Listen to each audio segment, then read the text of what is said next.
pouvez lire.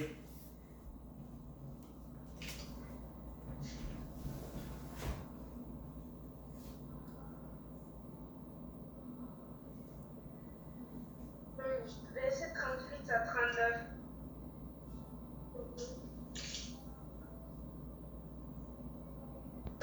Amen. Amen. Je vais lire dans Jean chapitre 7, verset 38 à 39. Celui qui croit en moi, des fleuves d'eau vive jailliront de son cœur, comme dit je suis parlé de l'Esprit de Dieu, que ceux qui croyaient en lui allaient recevoir. À ce moment-là, l'Esprit n'avait pas encore été donné, parce que Jésus n'avait pas encore été élevé à la gloire. Amen. Amen. Nous passons dans Apocalypse, chapitre 22, versets 1 et 2.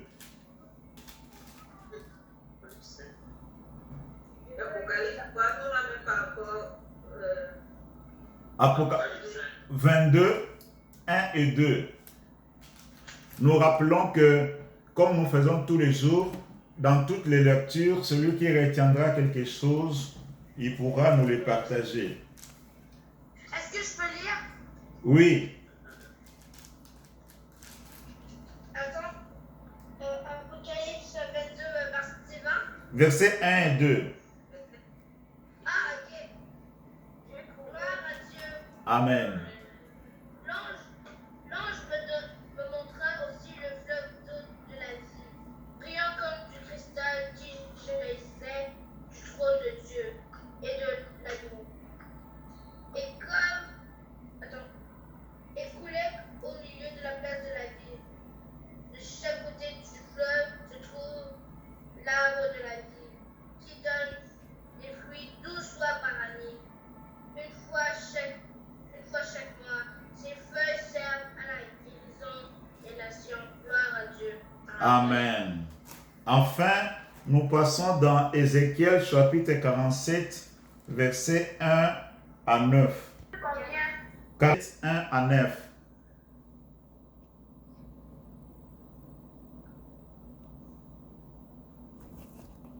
Je veux lire. Oui.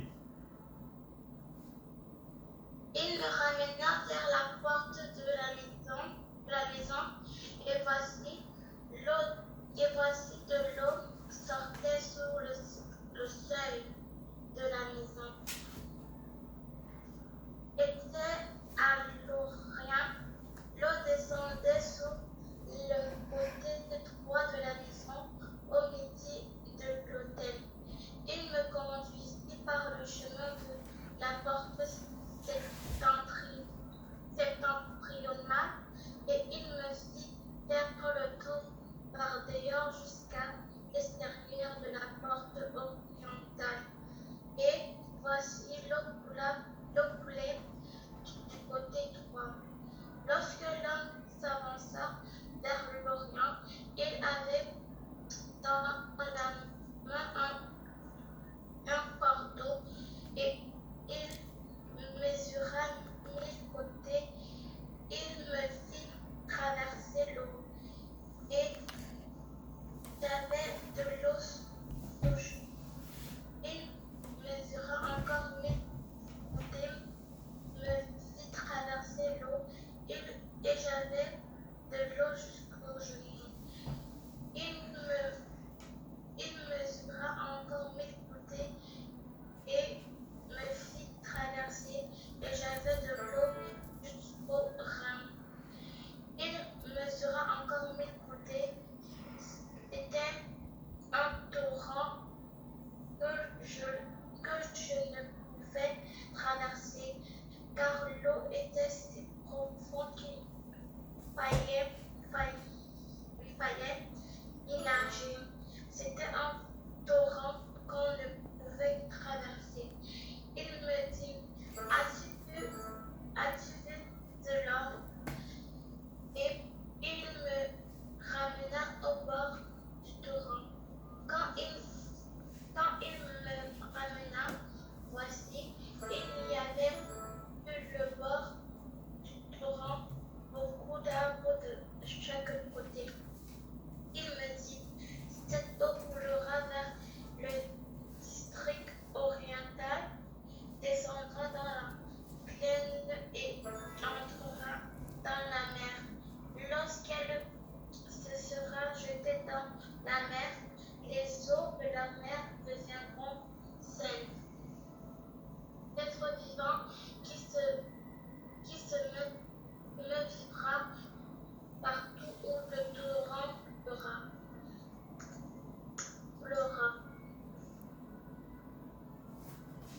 Il y aura une grande quantité de poissons, car là où cette eau arrivera, les eaux deviendront saines, et tout vivra partout où parviendra le torrent.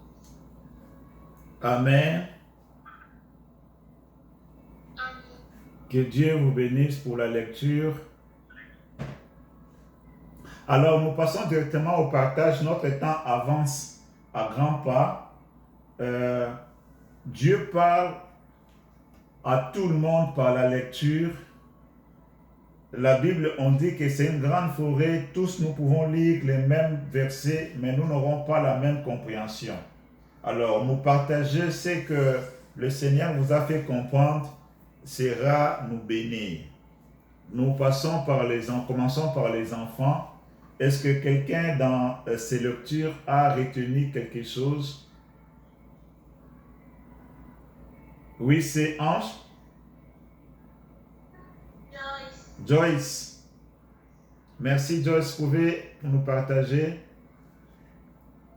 Dans Ézéchiel, j'ai compris que Dieu, si nous rapprochons de Dieu, il va nous mettre de l'eau pure dans de l'eau comme qui sera suffisante pour nous, de l'eau de la vie éternelle.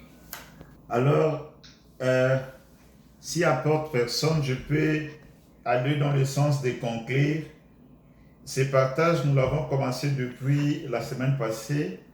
Nous avons compris avec les versets de Jean 7, 38 et 39 qu'on a ajouté que parlant du fleuve qui coulerait du sein de la personne qui allait recevoir Jésus-Christ, et il s'agissait de l'Esprit de Dieu.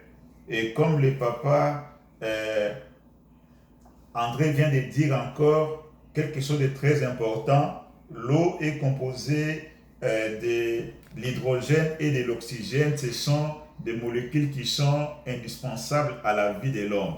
Et Jésus maintenant donne l'eau de vie. Ça, c'est très important.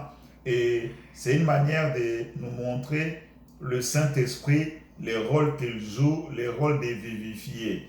Et si nous pouvons aller toucher d'autres aspects de la vie courante, dans l'Apocalypse, nous avons vu que l'arbre de vie qui était à côté du fleuve, qui se nourrissait du fleuve, cet arbre-là produisait des fruits 12 fois l'an, chaque mois. Sur la terre, il n'y a pas un arbre comme ça. Cela veut dire que cet arbre était très productif. Cet arbre donnait des fruits à chaque saison.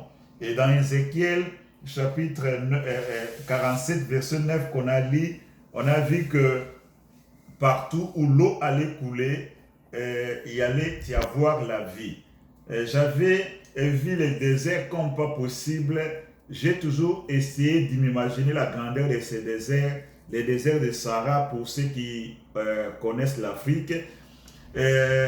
Si vous prenez l'avion Bruxelles Airlines qui quitte Bruxelles le matin, pour aller, souvent ça passe par, si ça quitte, pour aller à Kinshasa, on va directement jusqu'à soit à Douala ou à Luanda. Ce sont des escales avant d'arriver à Kinshasa.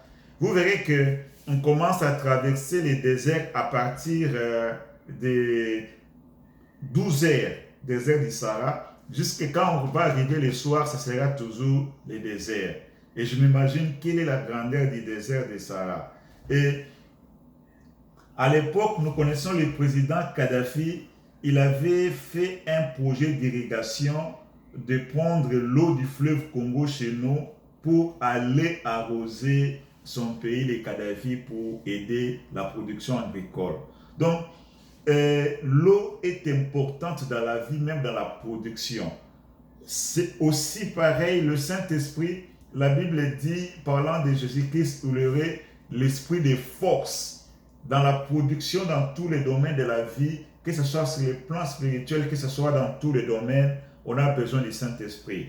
J'aime pas qu'on limite les choses de Dieu au domaine seulement de l'Église, au domaine spirituel.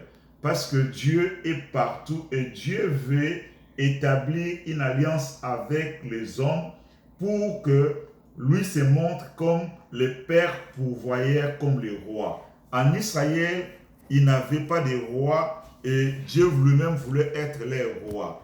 Dieu veut être dans notre champ, Dieu veut être dans tous les domaines de notre vie. Mais ce qu'il demande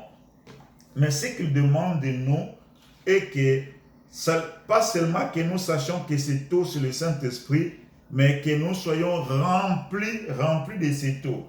Vous verrez dans Ézéchiel chapitre 47, si on lit les versets 5 et 3 à 5, j'ai remarqué que Ézéchiel parlait dans la vision du fleuve qu'on lui faisait traverser.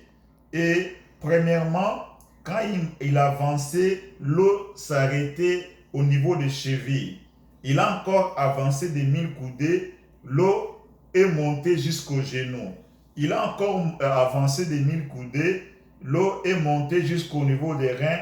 Et puis, après, l'eau est devenue si profonde qu'on ne pouvait pas traverser. Il fallait nager pour la traverser. Nous voyons qu'une eau qui se limite au niveau des chevilles, même un petit enfant peut traverser. C'est une petite quantité et cette eau, on ne peut pas l'utiliser à une grande production telle que pour irriguer et arroser un grand désert. Cette eau sera là, mais sera à un niveau très limité. Et pour une grande utilité, comme nous le savons que cette eau, c'est pour arroser et résoudre les problèmes qui sont dans le monde, il faut une eau qui soit si profonde comme au dernier niveau d'Ézéchiel. Donc,